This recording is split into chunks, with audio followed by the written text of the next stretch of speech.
provide just a little more information with regard to what we've seen with this hotspot that's developed in the long-term care facility here locally, and the concerns that I think a lot of people have, including ourselves, about what's going on there. But if you look overall at what's been going on in Midland, what we were speaking about before the Midland Lodge was that we were in a slow burn.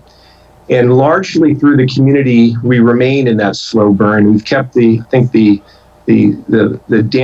dampener on the growth curve with the disease in our community. And I think the social distancing and the work that everybody has done, city, county, the unified command, it's been effective, and we've done a good job. But we've always reminded everyone that there's a vulnerable population out there, and the elderly and those with underlying medical conditions are at risk.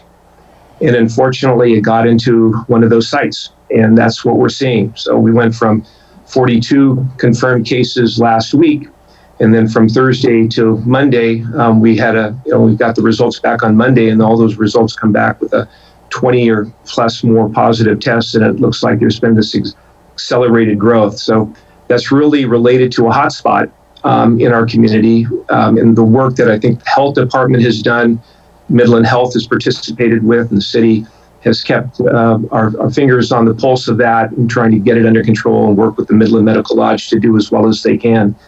Favorable note to that is that with the population that we've seen through the hospital, the vast majority of the patients remain at the Midland Medical Lodge, either in quarantine there or even asymptomatic. And that's very good news. So we go back to the statistical information that we have going way back, that 85% or so of the population are going to have minimal symptoms, asymptomatic, et cetera. 15% are going to get sick, and a small percentage of those get really sick.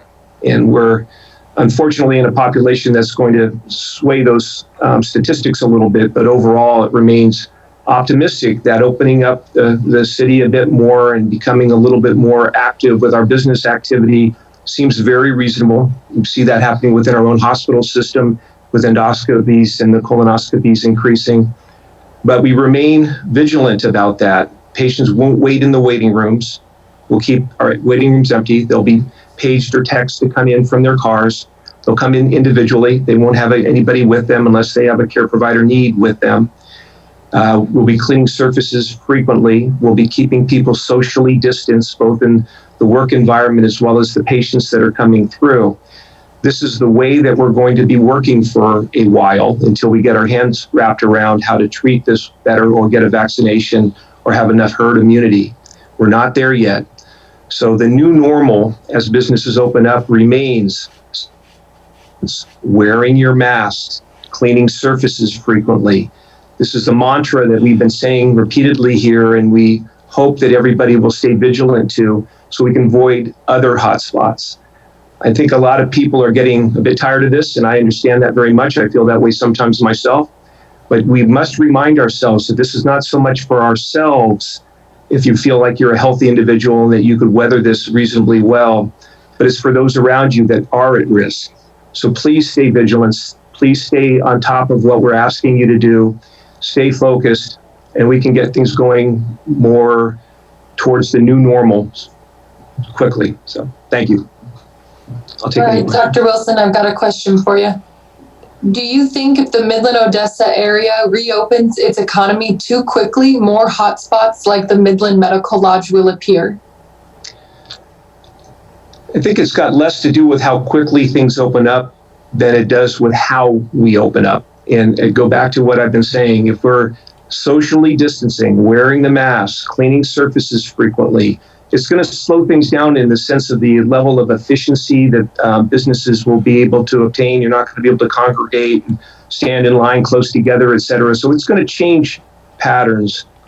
So I guess in that context, yes, I think it will slow things down a bit. And if we try to go back to absolute normal from several months ago, that would have an impact, a negative impact. But if we do things wisely, and I think that's the way the city is aligned to do that, I think we can avoid the hot spots, particularly if we're careful around that vulnerable population that we are focusing on now.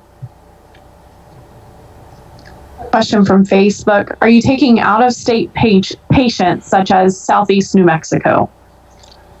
We have historically been a facility that does receive patients from surrounding areas when there's need. Southeast New Mexico would not generally be a place that transfers to us. There's other intervening hospitals that are like-sized or bigger. But if they are overwhelmed or if they don't have bed capacity, we are obligated. Our mission is to take care of patients. And if somebody calls in. We have another question from Facebook. Are cloth masks effective, and what type of mask is most effective?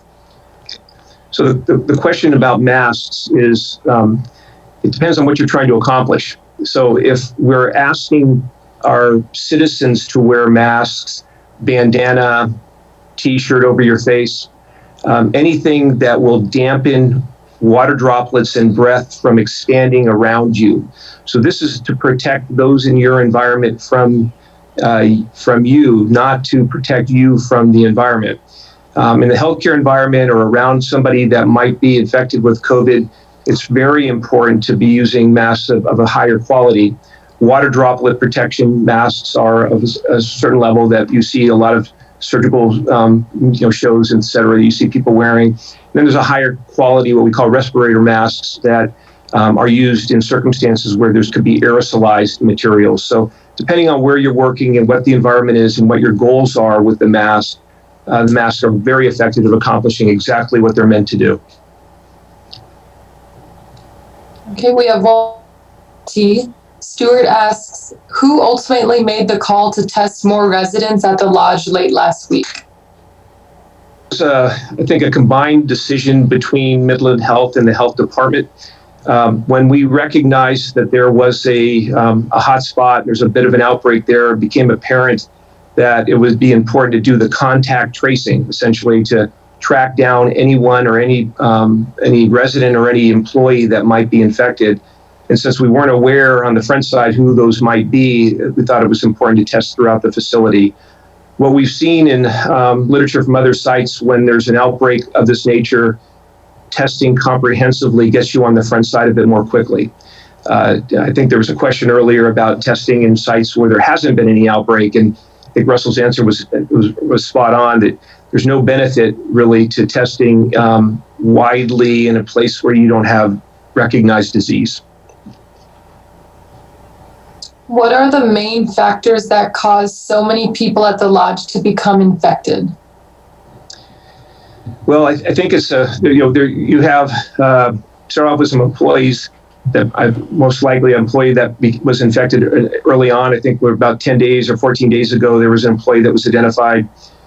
They were working outside of the clinical environment, but it's likely in retrospect that there may have been some contact with somebody who worked in the clinical environment, and that led to it getting into the care facility. And once it's in the care facility, this is a very transmissible disease. So I wouldn't want to say that the population there is more vulnerable to getting it, but once once the contagion is in somebody, the likelihood of getting sick is higher in those that are more vulnerable and elderly.